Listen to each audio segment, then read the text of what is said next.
ও দুনিয়ার মানুষ, তোমরা আল্লাহ তাআলার কল্যাণের দিকে দৌড়াও। তোমাদের দ্বারা যদি কোনো গুনাহ হয়ে যায়, তোমাদের দ্বারা যদি কোনো নাফরমানি হয়ে যায়, তাহলে সাথে সাথে তোমরা রবের দিকে দৌড়াও। ওয়াসানিউ ইলা মাগফিরাতিন মির রাব্বিকুম, তোমরা তোমাদের রবের মাগফিরাতের দিকে দৌড়াও।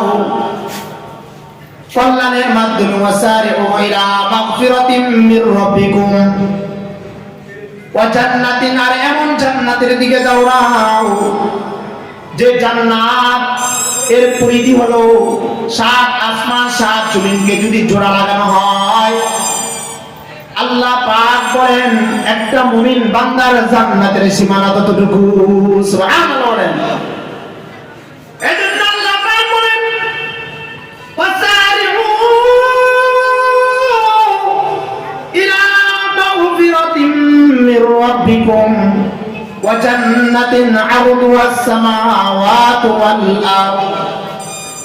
আল্লাহ পাক বলেন ওয়াইদাত লিল মুত্তাকিন, এই জান্নাত তৈরি করা হয়েছে, এই জান্নাত সৃষ্টি করা হয়েছে একমাত্র মুমিন বান্দাদের জন্য।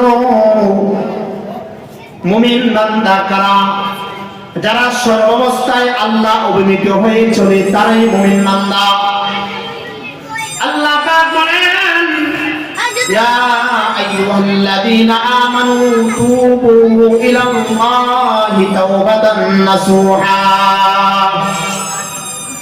এর মধ্যে তোমার গুনাহ হয়ে গেছে, তুমি নাফরমানি করে ফেলেছো, অন্যায় করে ফেলেছো, তুমি অজান্তে অথবা স্বেচ্ছায় কোনো বেগানা মহিলার দিকে তাকাইছো। আল্লাহর কাছে তুমি ক্ষমা প্রার্থনা করো, আল্লাহর কাছে ক্ষমা চাও।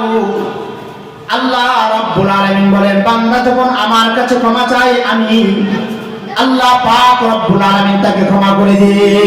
সুবহানাল্লাহ বলেন। এজন্য একটা মুমিন বান্দার কাজ, একটা মুমিন বান্দার দায়িত্ব কর্তব্য হলো সর্বাবস্থায় আল্লাহ অভিমুখ হয়ে চলা। আল্লাহ রাব্বুল আলামিনের সামনে হাজিরা দেওয়ার ভয় তার মধ্যে যখন কাজ করবে, তখন কোন মানুষ গুনার উপর জমে থাকতে পারে না। ঠিক না বেঠিক? এজন্য প্যারে হাবিব সাল্লাল্লাহু আলাইহি ওয়াসাল্লাম ফরমান, যখন কোন মানুষ সর্বাবস্থায় ইস্তেগফার পাঠ করে, ইস্তেগফার, আল্লাহ পাক রব্বুল আলামিন তার জীবনের সংকীর্ণতা দূর করে দেন। সুবহানাল্লাহ বলেন। আবু দাউদ শরীফের 1518 নম্বর হাদিস, আল্লাহর রাসূল বলেন আল্লাযিমান ইস্তিগফার জাআলাল্লাহু লাহু মিন কুল্লি যিকিন মাখরাজা। যেই ব্যক্তি সব সময় ইস্তিগফার পাঠ করে, বলেন কি পাঠ করে? আস্তাগফিরুল্লাহ। বলেন আমার সাথে সাথে আস্তাগফিরুল্লাহ, আস্তাগফিরুল্লাহ। গুনাহ হয়ে গেছে, সে অন্যায় করে ফেলেছে, নামাজ ছেড়ে দিয়েছে, আল্লাহর কাছে তওবা করে বলতেছে আল্লাহ আমি আর নামাজ ছাড়বো না, আমি আর মুখ দ্বারা অশ্লীল কথা বলবো না, চোখ দ্বারা গুনাহ করব না, হাত দ্বারা গুনাহ করব না, পা দ্বারা গুনাহ করব না, অন্য কোন অঙ্গ প্রত্যঙ্গ দ্বারা আমি গুনাহ করব না। আল্লাহর কাছে ইস্তিগফার পাঠ করতেছে, আর সব সময় সে ইস্তিগফারকে লাজিম বানায় নিছে, লাজিম বানায় নিছে, আবশ্যক বানায় নিছে। কোন একটা গুনাহ হয়ে গেলে সে তওবা করা শুরু করে দেয়, ইস্তিগফার করা শুরু করে দেয়। আস্তাগফিরুল্লাহ, আস্তাগফিরুল্লাহ। আল্লাহর রাসূল বলেন তার জীবনের সংকীর্ণতা আল্লাহ রাব্বুল আলামিন দূর করে দিবে। ওমিন কুল্লি হাম্মিন ফারাজা, আর প্রত্যেক সংকীর্ণতা, অস্থিরতা, পেরেশানি আল্লাহ দূর করে দিবেন। ওয়া রাযাকাহু মিন হাইসু লা ইয়াহতাসিব, আর আল্লাহ তাআলা তাকে এমন জায়গা থেকে রিজিকের ব্যবস্থা করবেন সে কল্পনা করতে পারবে না। সুবহানাল্লাহ।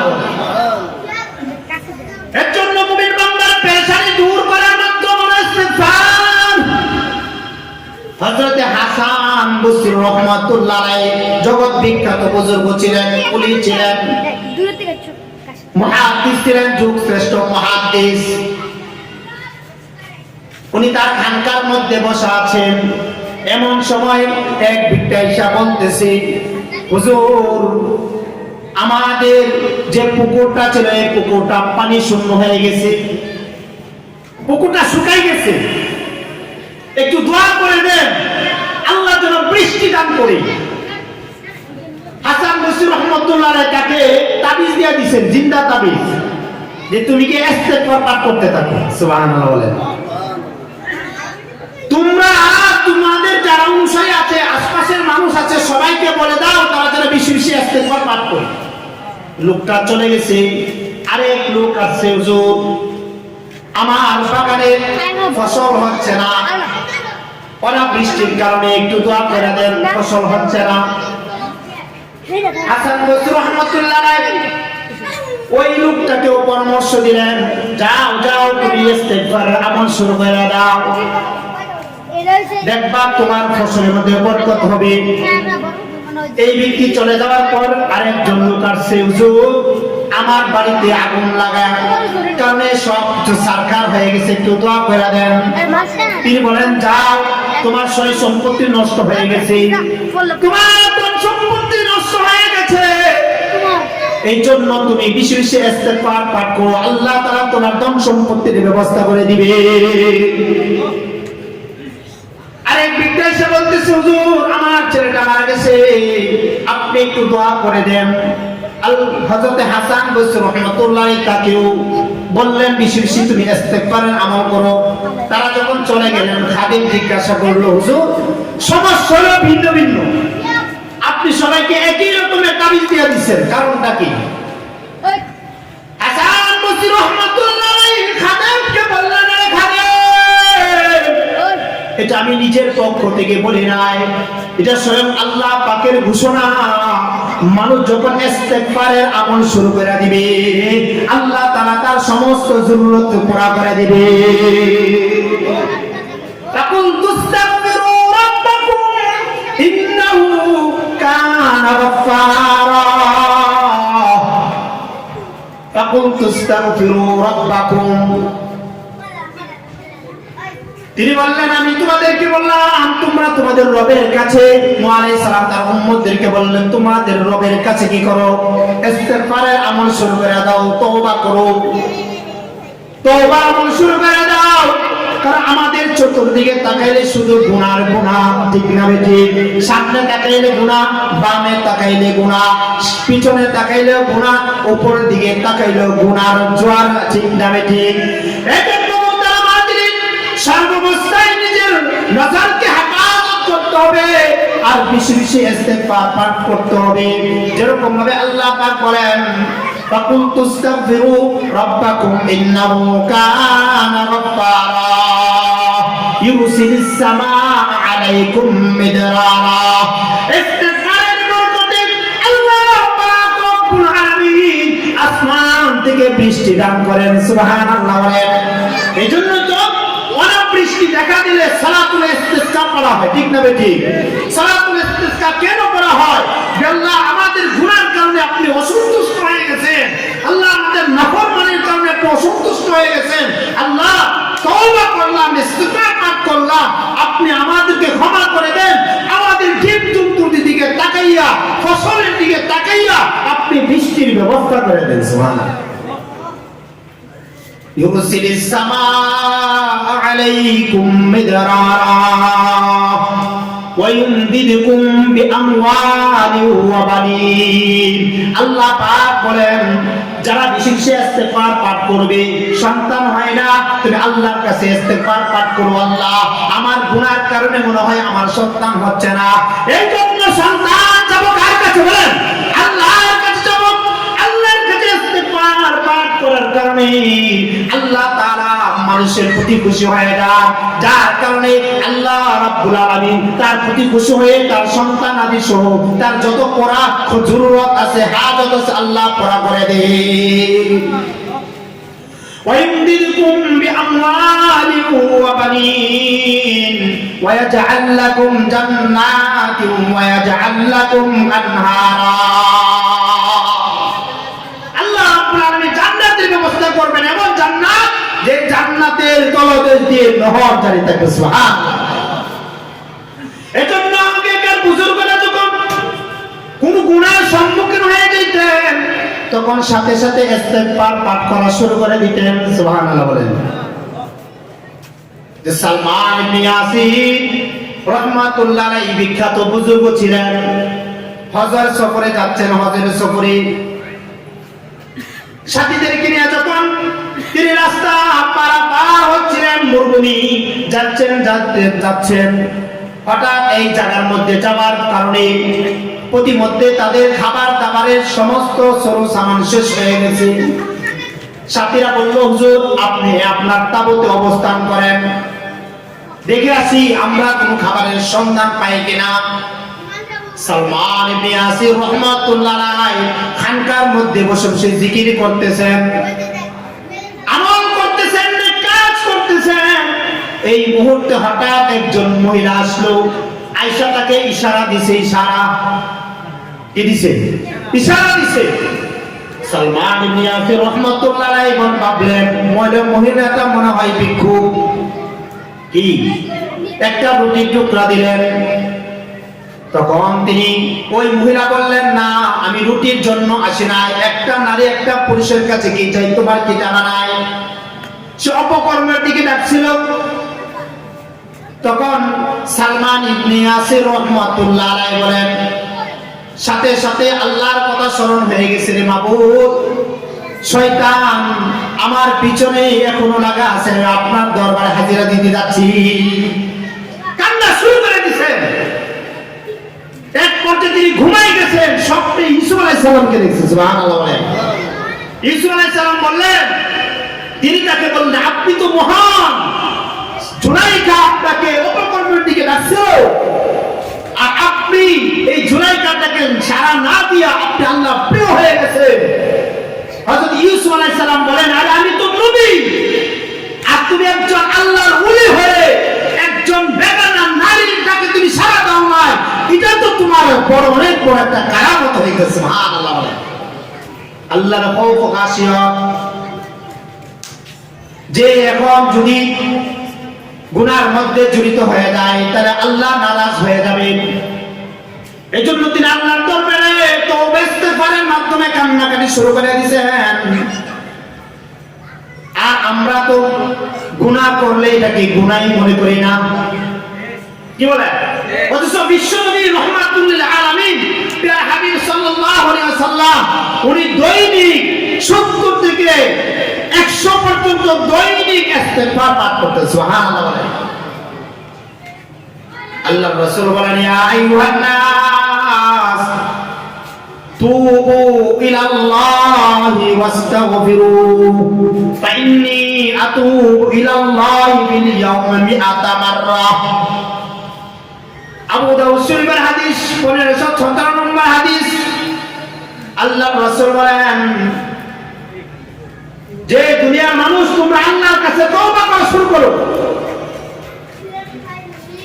কেন আমি নবী আল্লাহর কাছে দৈনিক 100 বার ইস্তেগফার তওবা পাঠ করি। সুবহানাল্লাহ বলেন। যেই নবীর জীবনে কোনো গুনাহ ছিল না, যেই নবীর জীবনে কোনো অন্যায় ছিল না, ওই রাসূল ইস্তেগফার পাঠ করছেন। এটা উম্মতের জন্য শিক্ষা। এই দুনিয়ার উম্মতেরা আমি যদি নবী হয়ে ইস্তেগফার পাঠ করতে পারি তাহলে তোমরা কেন পারবে না? ঠিক না? ঠিক। আল্লাহর রাসূল এক হাদিসের মধ্যে ফরমান, যেই ব্যক্তি ইস্তেগফার পাঠ করবে, মান ক্বালা আস্তাগফিরুল্লাহ আল্লাযী লা ইলাহা ইল্লা হুয়াল হাইয়ুল কাইয়্যুম ওয়া আতুবু ইলাইহি। যেই ব্যক্তি ইস্তেগফারটা পাঠ করবে, আল্লাহর রাসূল বলেন, গুফিরাত যুনুবুহু ওয়া ইন কানা ক্বাদ ফাররা মিনাজ যাহাব আও কামা ক্বালা রাসূলুল্লাহ সাল্লাল্লাহু আলাইহি ওয়াসাল্লাম। তওবা ইস্তেগফারের মাধ্যমে মানুষ এরকম পবিত্র হয়ে যায় যে যুদ্ধের ময়দান থেকে পালানো সবচেয়ে বড় গুনাহ। ওই লোকটাও যদি আল্লাহ তাআলার কাছে ইস্তেগফার পাঠ করে, ইস্তেগফারের বরকতে আল্লাহ তাআলা তার জীবনের সমস্ত গুনাহ মাফ করে দেবে।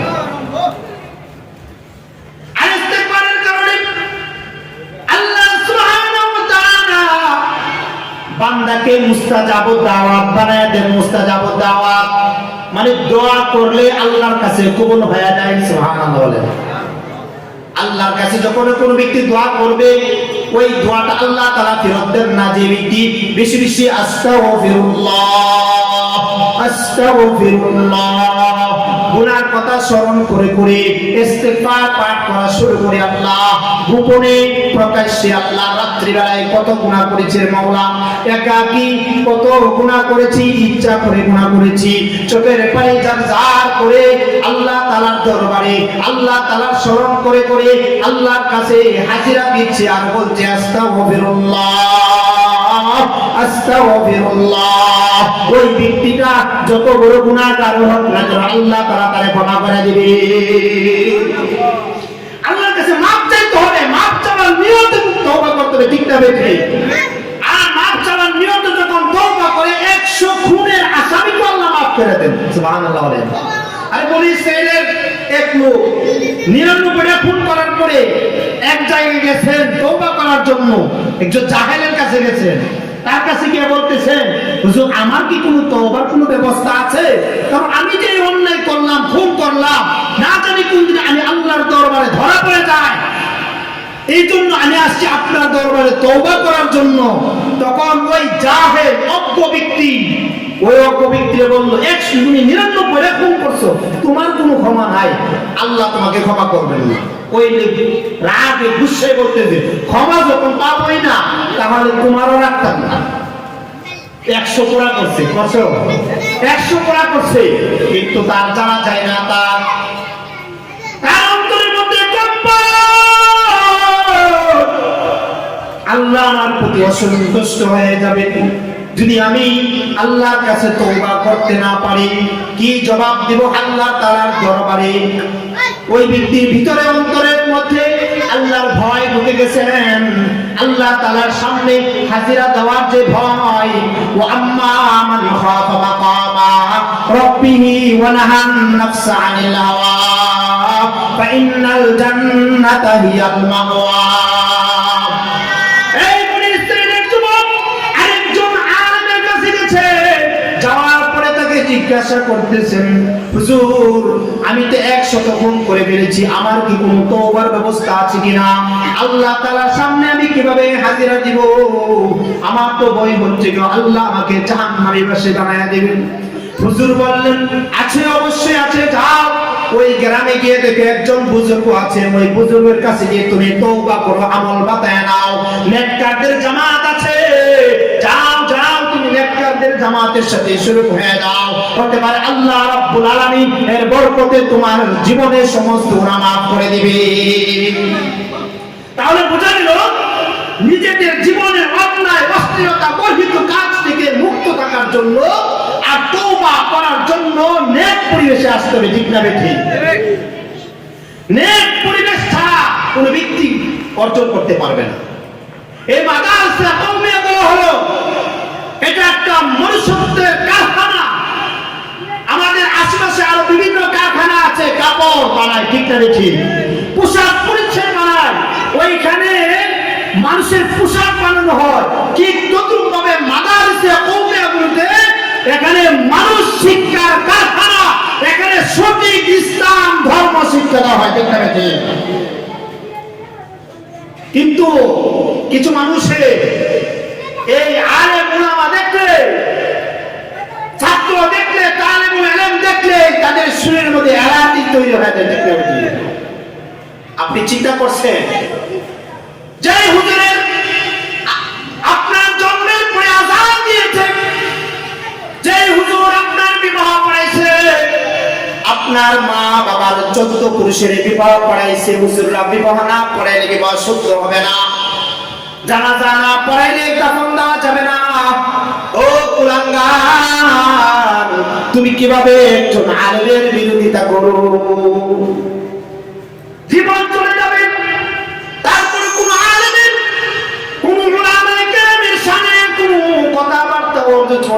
কথাবার্তা বলবো না। আল্লাহ রাসূল বলেন তুমি জীবনে 4 নম্বরের অন্তর্ভুক্ত তাইকো 5 নম্বরের অন্তর্ভুক্ত হয় না।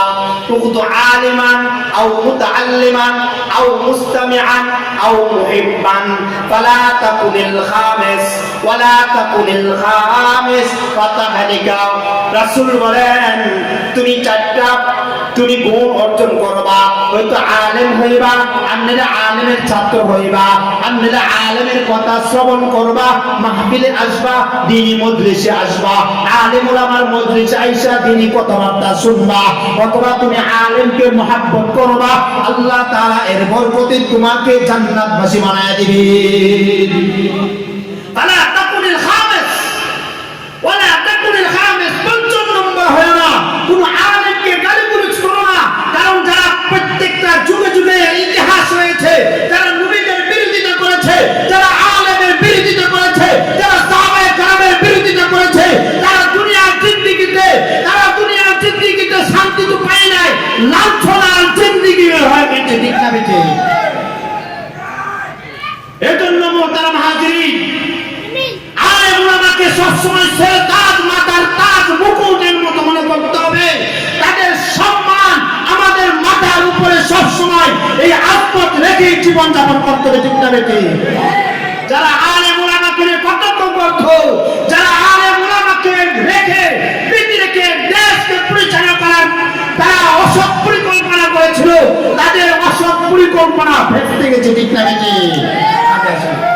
মোহতারাম হাজিরিন, বলতেছিলাম আসবে সঠিক দিন শিক্ষার জন্য হক্কানি উলামায়ে কেরামের দরবারে আসতে হবে। হক্কানি উলামায়ে কেরামের দরবার ছাড়া সঠিক দিন পাবেন না। এজন্য লোকে ছিল বনি ইসরাইলের যুবক, বলতেছিলাম বনি ইসরাইলের যুবক গিয়েছেন আলেমের কাছে। ওই আলেম বলেছিলেন যাও আল্লাহ ওয়ালাদের মজলিসে যাও, হতে পারে আল্লাহ রাব্বুল আলামিন তোমাকে এর বরকতে তোমার জীবনের সমস্ত গুনাহ আল্লাহ ক্ষমা করে দিবে। যুবক রওনা দিলেন মাছ বরাবর জায়গার মধ্যে গিয়ে আজরাইল তার জান কবজ করে ফেললেন। হঠাৎ তার মৃত্যু এসে গেল। এখানে আসমান থেকে আযাবের ফেরেশতারাও আসছে, আবার রহমতের ফেরেশতারাও আসছে, তারা উভয়ে ঝগড়া লাগা গেছে। আযাবের ফেরেশতারা বলতেছে এই লোক 100 খুন করছে, জান্নাত পাবে না, জান্নাত পাবে না। এক খুন করলে তো জান্নাত পায় না, আর 100 বার খুন করছে, কি বলেন যুক্তি? রহমতের ফেরেশতা তারাও আসছে, আয়েশা বলতেছে সে তো তওবা করার জন্য আল্লাহ তাআলার দিকে দৌড়াইছিল। এখন তারা যে তর্ক লেগে গেছেন, একজন মধ্যস্থ যে একজন ফেরেশতা আল্লাহ পাঠাইছেন, যাও তুমি কি এই উভয় দলের মধ্যে একটা ফয়সালা করে দাও। সুবহানাল্লাহ বলেন। ফয়সালা করছে কি, যেই জায়গা থেকে গেছে ওইটা পরিমাপ করার জন্য, যেই দিকে যাচ্ছে ওইটাকেও পরিমাপ করার জন্য। আর এই লোক যখন মৃত্যুবরণ করতেছিল তার বুকটা টান দিয়া শিবরান, হাদিসের মধ্যে আছে, অর্ধ হাত কল্যাণের রাস্তার দিকে, তওবার রাস্তার দিকে আগায় গেছিল। সুবহানাল্লাহ। মাইপা যখন দেখছে এই দিকটু 100 হাত, ওই দিকটু 100 হাত, কথার কথা, কিন্তু নেক কাজের দিকে আধা হাত বেশি। আল্লাহ তাআলা বলে ঘোষণা দিয়েছেন, ও আমার রহমতের ফেরেশতারা, সে যখন আধা হাত আমার দিকে আগায় গেছে, আমি আল্লাহ এই বান্দাকে ক্ষমা করে দিলাম। তাহলে বুঝেন ইস্তেগফার পাঠ করলে ক্ষমা আছে না নাই? কোন ব্যক্তির চাকরি হচ্ছে না, ইস্তেগফারের আমল বানায় দেন। কোন ব্যক্তির ছেলে বিবাহ করতে পারছে না, ছেলে বিবাহ করতে পারছে না, মা বাবা ইস্তেগফার করে শুরু করে দেন, ছেলেও শুরু করে দেয়। এরকম ভাবে প্রত্যেকটা আমল যখন তার শুরু হয়, আর যখন সে ইস্তেগফারের আমল শুরু করে দেন, আল্লাহর রাসূল বলেন ওই ইস্তেগফারের বরকতে আল্লাহ পাক রব্বুল আলামিন তার জীবনের জরুরতগুলোকে আল্লাহ পুরা করে দিবে।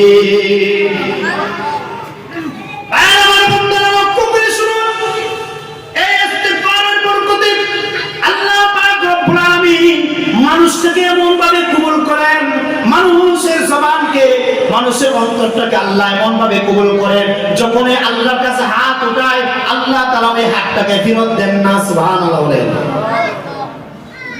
যুগের ইমাম ইমাম আহমদ ইবনে হাম্বল রাহমাতুল্লাহ আলাইহি, 4 ইমামের একজন প্রখ্যাত হাদিস প্রখ্যাত মুহাদ্দিস ইমাম আহমদ ইবনে হাম্বল রাহমাতুল্লাহ আলাইহি একটা কিতাব লিখেছেন মুসনাদে আহমদ, 52 খণ্ড, প্রায় 50,000 হাদিস এই কিতাবের মধ্যে সংরক্ষণ করছে। সুবহানাল্লাহ। তিনি বিভিন্ন সময় সফর করতেন, কিতাব দেখতেন আর সফর করতেন। একবার শীতের রাত্রে একটা মসজিদে গেছেন, সফররত অবস্থায় সন্ধ্যা হয়ে গেছেন। তখন তিনি বললেন, এখন কোথায় যাবো? যাই মসজিদে যাই, নামাজ পড়বো আর এই রাতটা এখানে কাটাই দেব। ইমাম আহমদ ইবনে হাম্বল রাহমাতুল্লাহ আলাইহি এই নিয়ত করে মসজিদে গেছেন। যাওয়ার পরে নামাজ পড়ছেন, নামাজ পড়ার পরে এশারের সময় তিনি মুতারা করতেছিলেন আর প্রস্তুতি নিচ্ছিলেন ঘুমাবে। তখন মুয়াজ্জিন বা খাদেম আয়েশা বলতেছে, হুজুর এই মুরব্বি এদিকে যান, বের হন, মসজিদ থেকে বের হন। আরে ভাই, আমি এই মুসাফির মানুষ, আমি এখান থেকে কোথায় যাব? একটু আজকে রাতটুকু একটু সুযোগ দেন, আমি ফজরের নামাজ পড়েই চলে যাব। কিছু তেরা মুসল্লি তাকে খাদেম তাকে মসজিদে জায়গা দেয় না, আছে না নাই? তখন বলছে, না না এখানে জায়গা নাই, জায়গা হবে না, আপনি চলে যান। তিনি বাধ্য হয়ে তিনি কাছে একটা বাজার ছিল, দোকান ছিল, দোকানের কাছে গেছে। গিয়ে দেখে এক যুবক সে রুটি বানাইতেছে, খাব্বাস রুটি বানায় সে বিক্রি করে। ওই যুবকের কাছে গিয়ে বলতেছে, যুবক তুমি কি আমাকে একটু সুযোগ দিবা? এই শীতের কনকনে রাত, আমি মুসাফির ব্যক্তি, আমি এই মুসাফির ব্যক্তি এবং কোথায় যাবো অপরিচিত জায়গা, তোমার এখানে যে ফর্সা আছে, আলু আছে, এই আলুর মধ্যে থেকে আমি কি করব? কিতাব মুতালা করব। মুতালা করতে করতে আমি রাতটা কাটাইয়া দিব। সুবহানাল্লাহ। তিনি বলে, আহলান সাহলান মারহাবা, কোনো সমস্যা নাই, আপনি মুতালা করতে দেন। যুবক আল্লাহর ওলি ছিলেন, সুবহানাল্লাহ বলেন। তিনি রুটি বানাইতেছেন, খামিরা বানাইতেছেন, ইস্তেগফার পাঠ করতেছেন, জবান দ্বারা ইস্তেগফার, আস্তাগফিরুল্লাহ। রুটি বানাইতেছেন, ইস্তেগফার শুরু করে দিয়েছেন, আস্তাগফিরুল্লাহ। চুলাতে দেই আস্তাগফিরুল্লাহ, কাস্টমারকে দেই আস্তাগফিরুল্লাহ। কষ্ট হয়? বলেন তো, কষ্ট হয়? এটা একটা জিকির। আস্তাগফিরুল্লাহ বলেন সবাই, আস্তাগফিরুল্লাহ। ইমাম আহমদ ইবনে হাম্বল রাহমাতুল্লাহ আলাইহি জগৎ বিখ্যাত ইমাম হাফিজুল হাদিস কিতাব মুতালা করতেছেন আর ওই যুবককে লক্ষ্য করে দেখতেছেন, ঠোঁট শুধু নড়তেছে। এই যুবক, তোমাকে তো অনেকক্ষণ ধরে দেখতেছি, তুমি কাজও করতেছো আর জবান দ্বারা ঠোঁট নাড়ায় নাড়ায় কি করতেছো, তুমি একটু আমাকে খুলে বলো। তখন ওই যুবক বলল, হুজুর আমি সব সময় ইস্তেগফার করতে থাকি। এই ইস্তেগফারের বরকতে আল্লাহ সুবহানাহু ওয়া তাআলা আমাকে মুস্তাজাবুদ দাওয়াত বানিয়ে দিয়েছেন। আমার জীবনের কোন স্বপ্ন আর নাই, সব স্বপ্ন বাস্তবায়ন হয়ে গেছে। তবে একটা স্বপ্ন রয়েছে। কয়টা স্বপ্ন? এখন এটা পড়া হয় নাই। কি হয় নাই বলেন? এই স্বপ্ন এখনো পড়া হয় নাই। হুজুর আপনি আমার জন্য দোয়া করেন, আল্লাহ তাআলা যেন ওই স্বপ্নটা পড়া করে দেন। ইমাম আহমদ ইবনে হাম্বল রাহমাতুল্লাহ আলাইহি ওই যুবককে প্রশ্ন করলেন, তোমার স্বপ্নটা কি, তোমার আকাঙ্ক্ষাটা কি, খুলে বলো। তখন তিনি বললেন, শুনেছি ইমাম আহমদ ইবনে হাম্বল একজন জগৎ বিখ্যাত একজন ইমাম, ওই ইমামের সাক্ষাতের জন্য আমি আল্লাহ তাআলার কাছে ইস্তেগফারের আমল করতেছি। যদি আমি তাকে দেখতাম তাহলে আমি তার সাথে মুসাফা করতাম, তার হাতে চুমু খাইতাম। এই কথা শোনার সাথে সাথে ইমাম আহমদ ইবনে হাম্বল রাহমাতুল্লাহ আলাইহি তার চোখের পানি ছেড়ে দিয়ে বলতেছেন, যুবক তুমি ইমাম আহমদ ইবনে হাম্বলের সাথে সাক্ষাৎ করার জন্য তার খানকায় যেতে হবে না। আল্লাহ পাক রব্বুল আলামিন ইমাম আহমদ ইবনে হাম্বলকে তোমার দরবারে পাঠায় দিয়েছেন। আমি হলাম ইমাম আহমদ ইবনে হাম্বল, তোমার কাছে আমি এই সফরে এসেছি। আল্লাহ পাক তোমার দোয়া কবুল করেছেন। সাথে সাথে উঠে হুজুরের সাথে মুসাফা করছেন, মুআনাকা করছেন, হাতে চুমু দিচ্ছেন আর বলছে, আমার জীবনের সব আকাঙ্ক্ষা পুরা হয়ে গেছে। কিসের বরকত বলেন? কিসের বরকত বলেন? আমাদের একটু মুরাকাবা করে একটু ফিকির করেন তো দেখি, আমাদের সময়টা আমরা কোন কাজে লাগাইতেছি, কি আমল আছে আমার। 5 ওয়াক্ত নামাজ তো পড়ি, নামাজের আলোচনা তো বিশাল আলোচনা, জিকিরের আলোচনা, সমুদ্রের আলোচনা। কই আমরা তো কোনো আমল করি না, আমরা তো নামে মুসলমান, কি বলে, কিন্তু আমাদের জবানে আল্লাহর নাম নাই। অথচ আল্লাহর রাসূল বলেন মান ক্বালা সুবহানাল্লাহি ওয়া বিহামদিহি, তিরমিজি শরীফের হাদিস হতে জাবের রাদিয়াল্লাহু আনহু বর্ণনা 3464 নম্বর হাদিস হতে জাবের রাদিয়াল্লাহু আনহু বলেন আল্লাহর রাসূল বলেছেন যেই ব্যক্তি মুখ দিয়ে শুনে একবার বলল সুবহানাল্লাহি ওয়া বিহামদিহি, আল্লাহর রাসূল বলেন তার জন্য জান্নাতে একটা গাছ উঠেছে। জান্নাতের মধ্যে তার জন্য একটা গাছ রোপণ করা হয়। কি বলবো শুধু বলেন সুবহানাল্লাহি ওয়া বিহামদিহি, সুবহানাল্লাহি ওয়া বিহামদিহি। আল্লাহর শরণ যখন এসে যাবে, ইস্তিগফার জারি হয়ে যাবে, আল্লাহর শরণ যখন এসে যাবে, জিকির জারি হয়ে যাবে, তখন কারণ দুনিয়ার হায়াত হলো অল্প হায়াত, ঠিক না বেটি? আমরা তো মনে করতেছি খাও দাও ফুর্তি করো, দুনিয়াটা মস্ত বড়, ঠিক না বেটি? এটা কুফরি স্লোগান। না না না, এটা কোন স্লোগান হতে পারে না, হবে আল্লাহ তাআলার জিকির হবে, ঠিক না বেটি? সুবহানাল্লাহি ওয়া বিহামদিহি, বলেন সুবহানাল্লাহি ওয়া বিহামদিহি। হযরত আব্দুল্লাহ ইবনে মাসউদ রাদিয়াল্লাহু আনহু বর্ণনা, তিরমিজি শরীফের হাদিস 3462 নম্বর হাদিস। হযরত আব্দুল্লাহ ইবনে মাসউদ রাদিয়াল্লাহু তাআলা আনহু বলেন আল্লাহর রাসূল বলেছেন লাকিতু ইব্রাহিম আলাইহিস সালাম লাইলাতা উসরিয়া বি ফাকালা ইয়া মুহাম্মদ আকরি মিন্নি উম্মাতাকা, আকরি উম্মাতাকা মিন্নি সালাম وأخبرهم أن الجنة طيبة التربة عذبة الماء وأنها قيعان وأن غراسها سبحان الله والحمد لله ولا إله إلا الله والله أكبر। سبحان الله। আল্লাহ রাসূল বলেন মেরাজের রাতে হযরত ইব্রাহিম আলাইহিস সালামের সাথে আমার সাক্ষাৎ হয়েছে।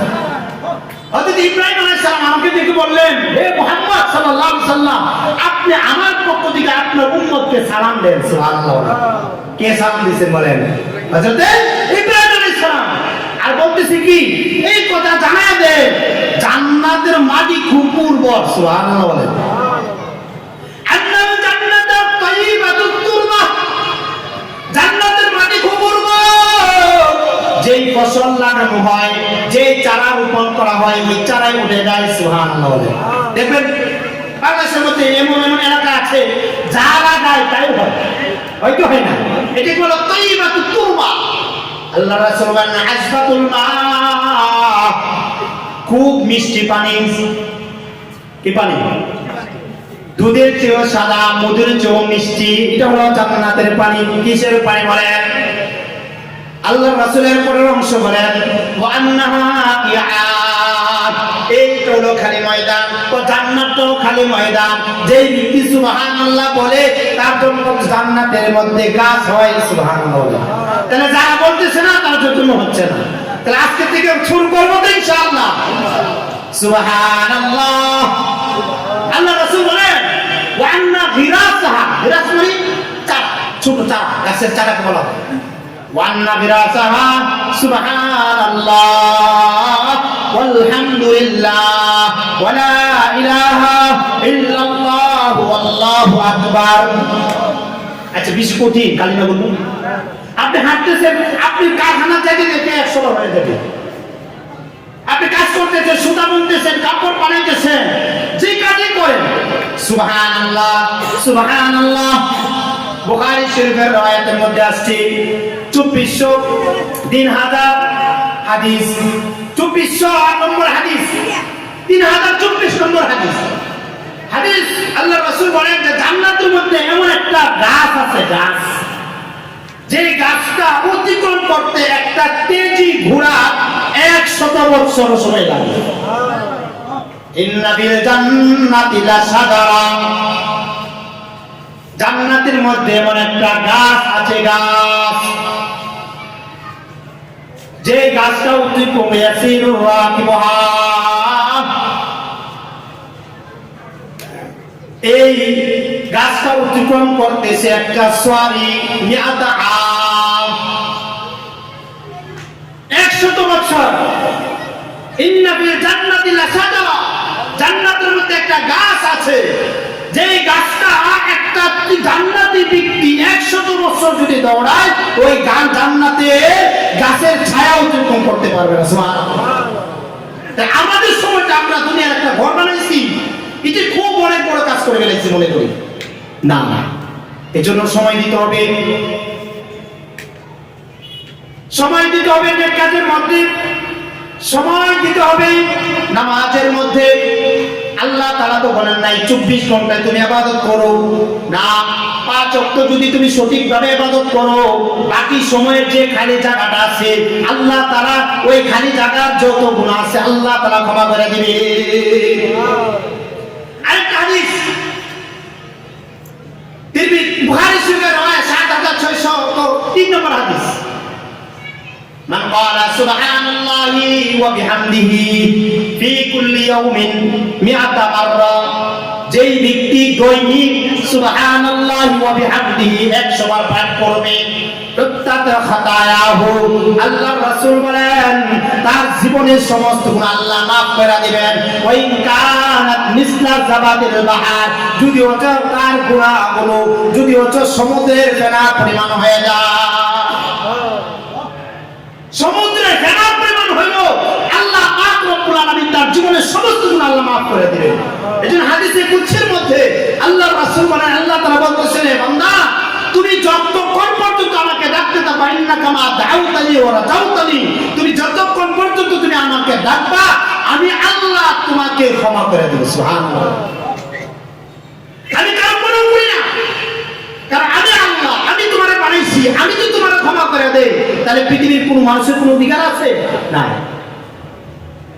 আর আল্লাহ রাসূল হাদিসে অপরাংশ বলেন, লাউ মালাকাত যুনুবুকা আনানা সামা, আসমান ভরে গেছে গুনাহ দিয়া, এমন পরিমাণ তুমি গুনাহ করছো, কোনো জায়গা খালি নাই, সব ভরে গেছে।